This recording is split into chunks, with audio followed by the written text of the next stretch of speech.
शेतकऱ्यांना कर्जमाफी मिळावी यासाठी आमदार रोहित पवार यांचं पंढरपूरमध्ये अन्नत्याग आंदोलन सुरू आहे आणि या आंदोलनावरती परिणय फुके यांनी टीका केली। रोहित पवार यांचं आंदोलन म्हणजे केवळ जरांगे पाटील यांची स्टाईल मारण्याची नौटंकी असल्याची टीका भाजपचे आमदार डॉक्टर परिणय फुकेंनी केली आहे। अन्नत्याग आंदोलनाच्या ऐवजी मीडिया त्याग आंदोलन करायला हवं असा टोला देखील त्यांनी लगावलाय।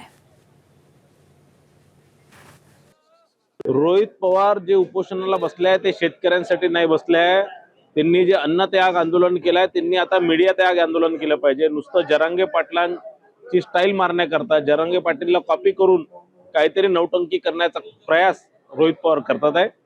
त्यांनी जे कर्जमाफीच्या अटी काढण्याच्या संदर्भात म्हणत आहे ते शेतकऱ्यांसाठी नाही, तर ज्या सहकारी बँका त्यांच्या ताब्यात आहेत त्यांच्या कर्जमाफीच्या संदर्भातली त्यांची मागणी आहे, ते कधीच होऊ शकणार नाही।